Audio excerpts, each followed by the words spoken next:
I hope that you are doing well over there.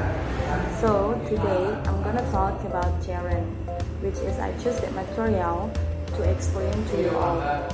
So before I explain about my material, please let me introduce myself first. My name is Usapun Kasana, and you can call me Nana. I am from TBI 4B with present number 22. So let's start the material. So the first, I will explain about what is gerund.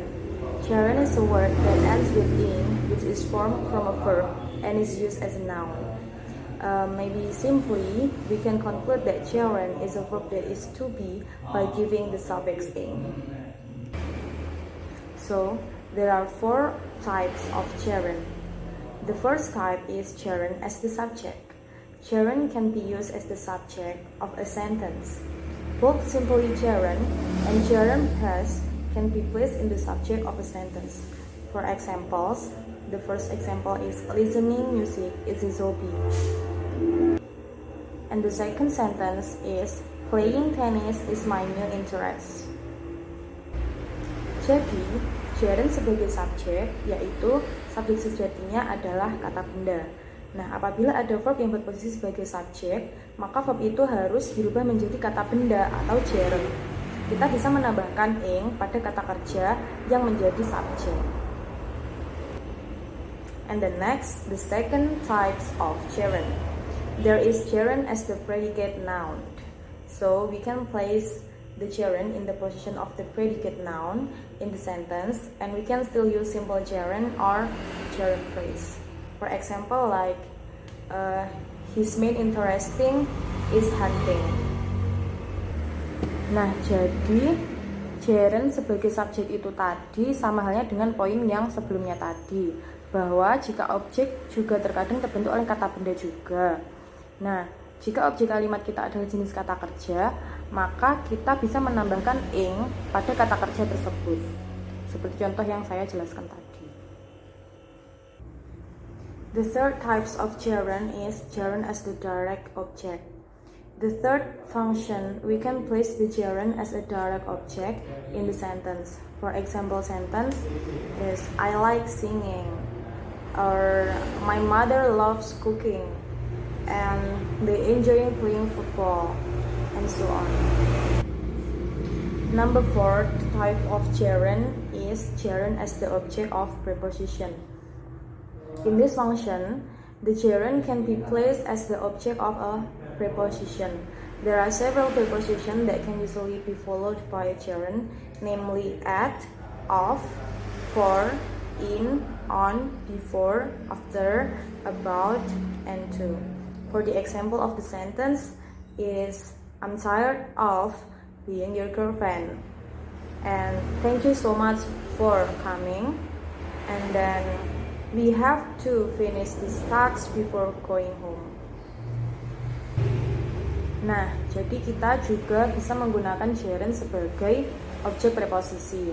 Gerund sebagai objek preposisi itu terletak setelah preposisi. Preposisi yang sering dipakai adalah of, on, no, with, dan seterusnya, seperti yang saya jelaskan tadi.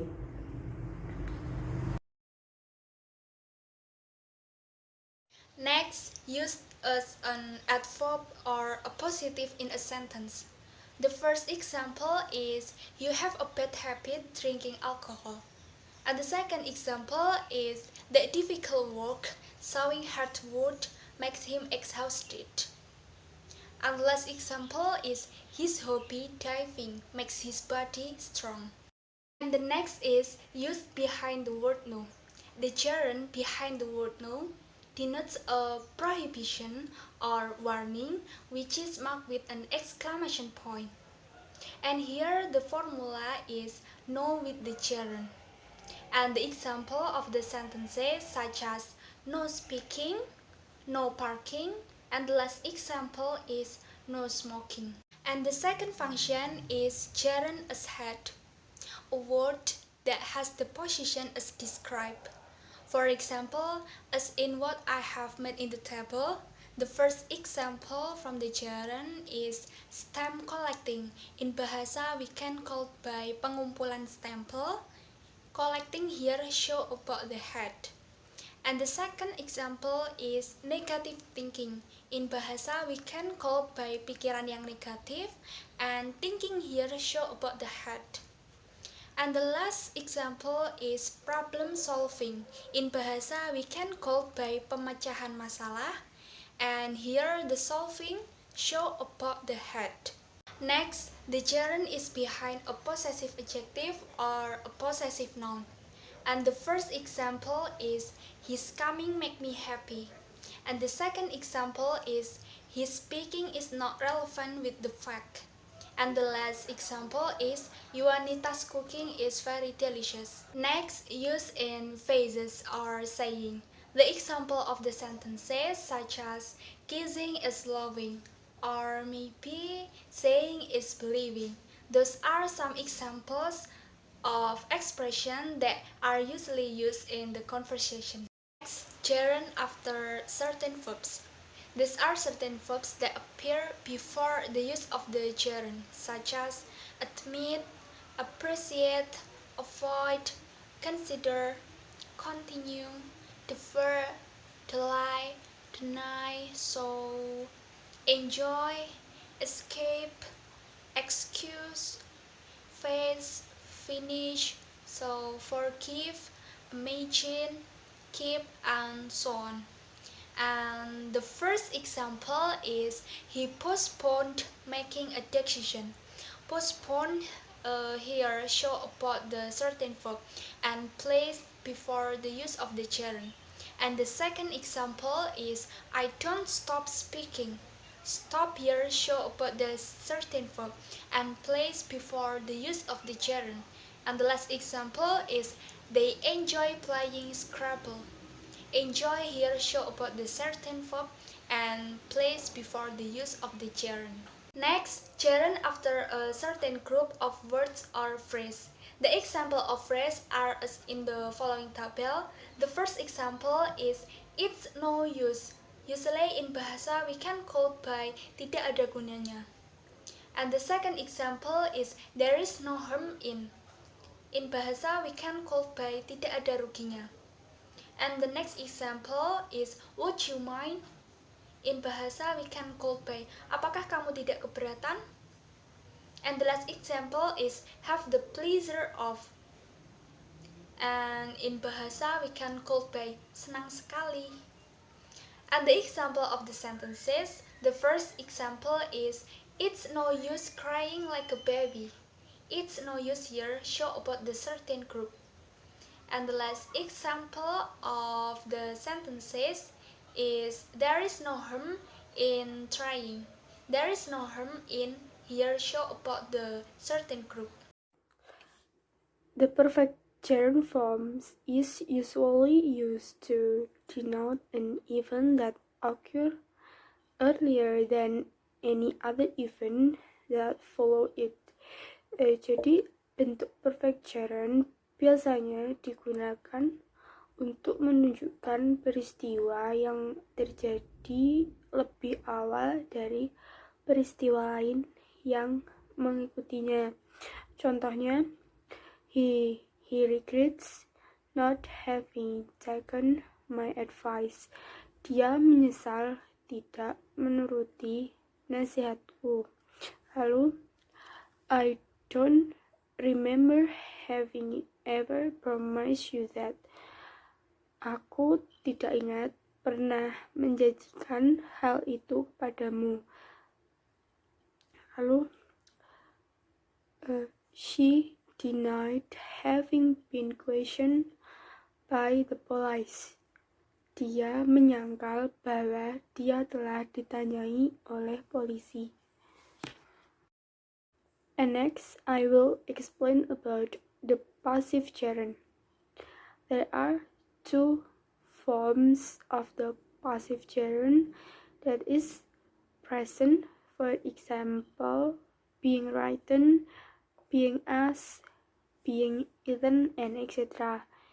And perfect, for example, having been written, having been asked, having been eaten. Participle is a verb form that can be used as an adjective to create verb tense or to create the passive voice. Participle is a form of a verb that has been categorized and function as an adjective which give an adjective or adverb to a noun. In addition, participle can generally be used in conjunction with auxiliary verbs which can form a progressive continuous tense, perfect tense, or a passive voice. Jadi, participle adalah bentuk kata kerja yang dapat digunakan sebagai kata sifat, membuat bentuk kata kerja, atau untuk membuat kalimat pasif.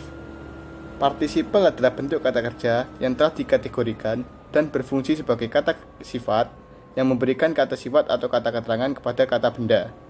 Selain itu, participle umumnya dapat digunakan bersama dengan kata kerja yang membentuk bentuk progressive continuous tense, perfect tense, atau passive voice. Present participle is a verb that has an additional letter in which functions as verbs, adjectives, or adverbs. Usually this verb has the meaning of active and indicates the present time. For example, reading, speaking, listening, writing, waiting, walking, and others. The functions of present participle. In the structure of using a sentence, the use and function of the present participle can be used as follows: A. Subject of sentence. Example sentences: 1. Cleaning her house, she is 40. B. Browsing the internet, he knows about anything. And B. Subjective complement. Subjective complement which functions as verb like the example below. Example sentences: First, my friend is running, and second, she is cooking now. And C. Had.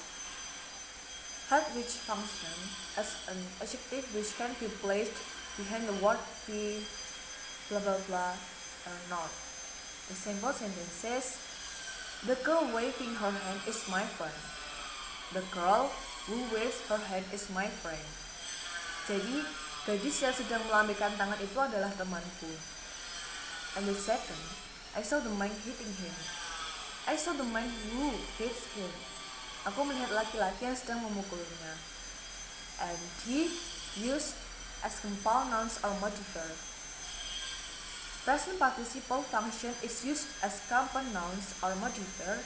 What's the defined properties which is placed in front of a noun in the form of a person or animal that gets an explanation of properties which means activity or something that does an activity. For example, the participle smiling girl and girl who smiles, gadis yang sedang tersenyum. Singing student, that student who sings, murid yang sedang bernyanyi. And crying baby, a baby who cries, bayi yang sedang menangis. And example sentences: the smiling girl is my sister, gadis yang sedang tersenyum itu adalah saudariku. And that is a singing student, itu seorang murid yang sedang bernyanyi. Hello guys, let's study about the next material, and before I explain it, I would like to introduce myself. My name is Arija Ailul Trisnawati with presence number 26. The next material is types and functional of participle. In past participle, in sentence, the function of the past participle can be used as follows. Firstly, a head. Head, the meaning is a word or sentence that is positioned as described. For example, the girl who smiled was my friend. Who smiled as an adjective, was as to be, and my friend as had. The second function is serves as compound word or compound noun or modifier, and The past partial that function as compound noun or modifier are placed in front of the noun with person or an animal descriptive of a quality that is active or something that perform activity. For the example of word, smiling girl is girl who smile. And for the example of sentence, the smiling girl is my sister. The third function is as an adjective in the predictive title that wears to be. In this case, the character of the past participle expresses character, adjective, or is usually followed by a preposition for the cause. For the example, I'm excited about the possibility of going to Bali. I am to be excited as adjective. And then I am annoyed with you. I'm annoyed with you. And the next function is past participle might be used as the adverb. The past function of participle as the adverb is useful to explain how or why thing happens. For the example, having lost my wallet, I went home. Karena dompetku telah hilang, aku pulang ke rumah. And the last function is past function participle used after the following working word, which have a passive meaning, such as have, cat, want, see, wish, like, find, etc. For the example, I found the car covered with dried leaves, and she wants her hair cut. A perfect participle is a participle that expresses an action or state as just finished. The perfect participle indicates complete action. You form the perfect participle by putting the present participle in front of the past participle. For example, using having done, having finished, having read, having spoke. It can be used to form the passive voice. For example, having improved her English, Pia's promotion prospects were much better. Having finished his work and Harry was ready for play. Jadi, perfect participle adalah participle yang mengekspresikan tindakan atau keadaan sebagai baru saja selesai. Perfect participle menunjukkan tindakan yang sudah selesai. Anda membuat perfect participle dengan meletakkan present participle di depan past participle, misalnya menggunakan having done, having finished, having read, having spoke. Ini bisa digunakan untuk membentuk kalimat pasif. I want to explain about form. The first is negative. Negative has form is not and participle. Not and participle. Example are not knowing anyone in the new town, she felt homesick. Not having seen you before, he won't recognize you. Not wishing to continue their studies, they decide to become farmers. And the participle is knowing, having, and wishing. The second is passive. Have two types: present passive participle and past passive. Present passive participle, the form is being and past participle. The work being done will soon be finished. The house being built is my house. Being passive participle, done will soon be finished. Built is my house built. And past passive have form having been past participle. Having been asked to help, I couldn't go home early. Having been booked the magazine, I should thank her. Having been past participle is